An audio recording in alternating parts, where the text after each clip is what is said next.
Police वालों को भी जो है मेरी नसीहत है कि बड़ा जल्दी जो सरकार के सह पर आप FIR का हथियार लेकर के चले आते हैं, तो जब आपके भी आंख में गोली मारा जाता है और आप मरते हैं, तो आपके भी बच्चों का आंसू पूछने तेजस्वी यादव, नीतीश कुमार नहीं आते, खबर दिखाने संजीव कुशवाहा जाते हैं, राकेश जी जाते हैं, डिजिटल मीडिया के लोग जाते हैं। तो इसलिए उनको भी ये बात समझना होगा, और इसके साथ ही जो है वो लोग भी जम के अपराधियों, गुंडे माफियाओं, जमीन के दलालों, भू माफियाओं, बालू माफियाओं और शराब माफियाओं के खिलाफ वो लोग भी लड़े, हम लोग भी लड़ेंगे, साथ मिल के लड़े।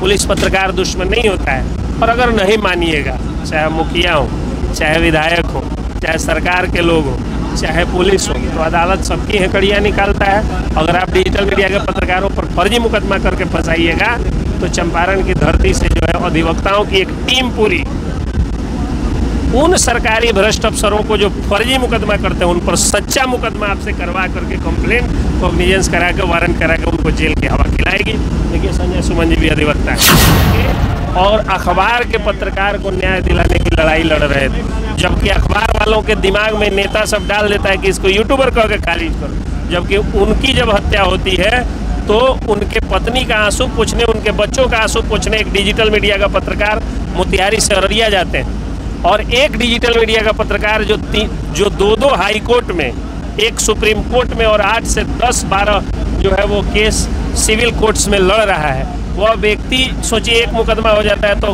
कमर टूट जाती है, आर्थिक स्थिति खराब हो जाती है। इतना खराब स्थिति में मनीष कश्यप जो है वो 50,000 रुपये का चेक दे दिया, तो उस व्यक्ति को के ऊपर जो है झूठा मुकदमा NSA लगा दिया गया।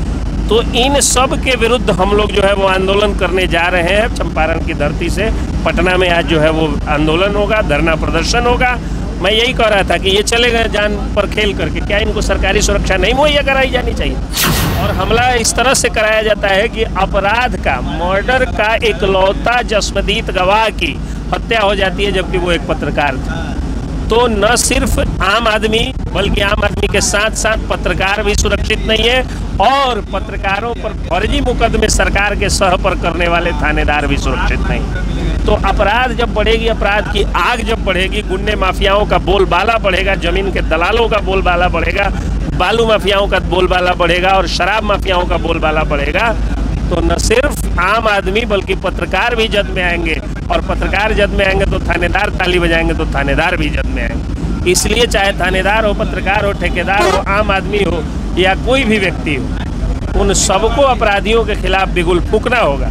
और हम लोग चंपारण की धरती से, चंपारण में जी क्या कहना चाहिएगा? पहले दरोगा नंदकिशोर यादव की हत्या, फिर पत्रकार विमल यादव की हत्या, और चंपारण में ठेकेदार राजीव रंजन यादव की हत्या, ये क्या दर्शाता है? देखिए, राहत इंदौरी साहब का एक शेर है, आप लोगों ने सुना होगा कि लगेगी आग तो आएंगे कई घर जद में, यहाँ सिर्फ मेरा मकान थोड़ी है। आपने देखा कि पटना में अकेले जुलाई महीने में 30 दिन में 30 मर्डर हुआ। 3 महीने में पूर्वी चंपारण में जो है वो 25 मर्डर मोतिहारी ज़िले में हुए, और लगभग हर ज़िले की कमोबेश यही स्थिति। अभी 3 दिन पहले जो है एक रिपोर्ट आया कि बेगूसराय में 3 दिन में 4 मर्डर हुए। अभी देखिए आज सुबह ये भोजपुर में एक मर्डर हो गया। तो कहने का मतलब है कि बिहार के लगभग हर ज़िले की स्थिति यही है कि अपराध बहुत ज़्यादा बढ़ा हुआ है। अब इन अपराधियों के खिलाफ, चूँकि अपराध रोकने में बिहार की शासन व्यवस्था पूरी तरह नाकाम, नकारा और निकम्मी साबित हो रही है, तो सरकार के निकम्मापन और नकारापन को जब पत्रकार दिखाते हैं तो पत्रकारों पर हमला कराया जाता है। और हमला इस तरह से कराया जाता है कि अपराध का, मर्डर का इकलौता जसवदीत गवाह की हत्या हो जाती है, जबकि वो एक पत्रकार था। तो न सिर्फ आम आदमी बल्कि आम आदमी के साथ साथ पत्रकार भी सुरक्षित नहीं है, और पत्रकारों पर फर्जी मुकदमे सरकार के सह पर करने वाले थानेदार भी सुरक्षित नहीं। तो अपराध जब बढ़ेगी, अपराध की आग जब बढ़ेगी, गुंडे माफियाओं का बोलबाला बढ़ेगा, जमीन के दलालों का बोलबाला बढ़ेगा, बालू माफियाओं का बोलबाला बढ़ेगा और शराब माफियाओं का बोलबाला बढ़ेगा, तो न सिर्फ आम आदमी बल्कि पत्रकार भी जद में आएंगे, और पत्रकार जद में आएंगे तो थानेदार ताली बजाएंगे, तो थानेदार भी जद में आएंगे। इसलिए चाहे थानेदार हो, पत्रकार हो, ठेकेदार हो, आम आदमी हो या कोई भी व्यक्ति हो, उन सबको अपराधियों के खिलाफ बिगुल फूंकना होगा। और हम लोग चंपारण की धरती से, चंपारण ने आज से 105-8 वर्ष पहले गोरों के खिलाफ आंदोलन का जो बिगुल बजाया था, वही हथियार, सत्याग्रह का हथियार पूरे देश में देशव्यापी होकर के और देश को आज़ादी दिलाया। तो अब गोरों के बाद में चोरों के खिलाफ भी आंदोलन में हम ही लोग जो है वो आए हुए हैं। और आप देखिए कि इतनी ज़्यादा संख्या में पत्रकार जो है वो पटना जा रहे हैं चंपारण की धरती से। वहाँ राज्यव्यापी आंदोलन हो रहा है भारतीय श्रमजीवी पत्रकार संघ के द्वारा के तत्वावधान में, उसी के बैनर तले हो रहा है। अगर स्थिति नहीं सुधरी, अगर पत्रकारों पर हमले नहीं रुके, फर्जी मुकदमे नहीं रुके, अगर पत्रकारों को जिन पर थ्रेट परसेप्शन है उनको गन लाइसेंस नहीं दिया गया, सरकारी सुरक्षा कर्मी नहीं मुहैया कराया गया, तो और सिर्फ पत्रकार नहीं बल्कि आम आदमी को भी सुरक्षा देना होगा, तो ये देशव्यापी एक आंदोलन होगा पत्रकारों के नेतृत्व में। आपने देखा संजीत कुशवाहा जी बगल में बैठे हुए हैं, संजीत कुशवाहा जी बगल में बैठे हुए हैं, देखिए। तो कहने का अर्थ है कि ये गए थे कहाँ पे, औरैया, ये गए थे भागलपुर जा करके और अखबार के पत्रकार को न्याय दिलाने की लड़ाई लड़ रहे थे।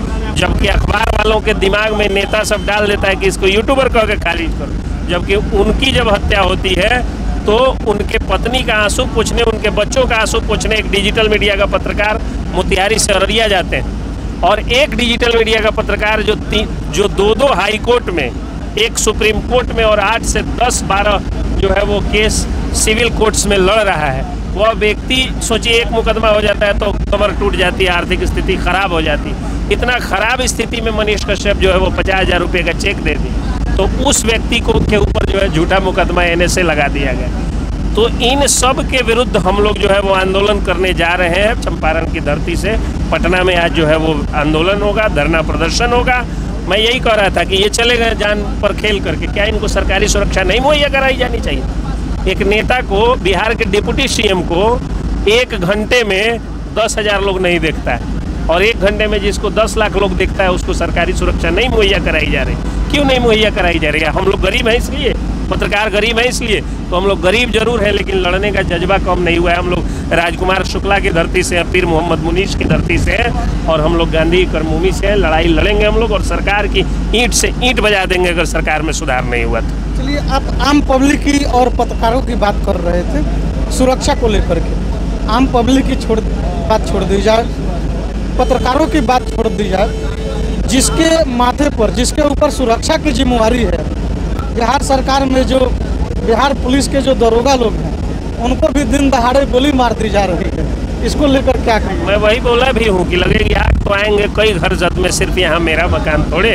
अपराध की आग जब बढ़ती है ना तो लपेटे में पत्रकार को लेगी कि थानेदार को लेगी कि ठेकेदार को लेगी, कोई नहीं जानता है। और फॉरवर्ड को लेगी कि बैकवर्ड को लेगी, ब्राह्मण को लेगी, क्षत्रिय को लेगी, वैश्य को लेगी या दलित को लेगी, हिंदू को लेगी कि मुसलमान को लेगी, कोई नहीं जानता। इसलिए अपराध का विरोध जाति, पार्टी, धर्म का चोला और केंचुली को उतार करके करना चाहिए आदमी। और सुन लीजिए एक और बात, और पुलिस वालों को भी जो है मेरी नसीहत है कि बड़ा जल्दी जो सरकार के सौ पर आप FIR का हथियार लेकर के चले आते हैं, तो जब आपके भी आंख में गोली मारा जाता है और आप मरते हैं तो आपके भी बच्चों का आंसू पूछने तेजस्वी यादव, नीतीश कुमार नहीं आते, खबर दिखाने संजीत कुशवाहा जाते हैं, राकेश जी जाते हैं, डिजिटल मीडिया के लोग जाते हैं। तो इसलिए उनको भी ये बात समझना होगा।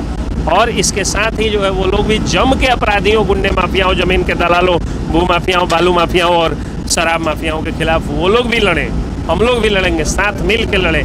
पुलिस पत्रकार दुश्मन नहीं होता है। और अगर नहीं मानिएगा, चाहे मुखिया हो, चाहे विधायक हो, चाहे सरकार के लोग हो, चाहे पुलिस हो, तो अदालत सबकी हेकड़ियाँ निकालता है। अगर आप डिजिटल मीडिया के पत्रकारों पर फर्जी मुकदमा करके फंसाइएगा तो चंपारण की धरती से जो है अधिवक्ताओं की एक टीम पूरी उन सरकारी भ्रष्ट अफसरों को जो फर्जी मुकदमा करते हैं उन पर सच्चा मुकदमा आपसे करवा करके कंप्लेंट कॉग्निजेंस करा के, वारंट करा के उनको जेल की हवा खिलाएगी। देखिए संजय सुमन जी भी अधिवक्ता है। तो इसलिए ये बात समझ लीजिए कि अब जो है लड़ाई मतलब लड़ाई का बिगुल बज चुका है, शंखनाद हो चुका है। अब कोई भी पत्रकार या वकील पीछे हटने वाला नहीं। सर, क्या कहना चाहिएगा बढ़ते अपराध को लेकर के? अपराध यहाँ पर बहुत बढ़ गया है और हर कोई अपने आप को असुरक्षित महसूस कर रहा है। ऐसी हालत हो गई है कि अब घर से लोग निकलना भी अब गवारा नहीं समझ रहे हैं। इस परिस्थिति में अब पत्रकार लोग जो है भगत सिंह बनकर क्रांति का बिगुल फूके हुए हैं। इसमें सभी लोगों को सहयोग करना होगा, तब जाकर हम लोग सुरक्षित महसूस कर पाएंगे।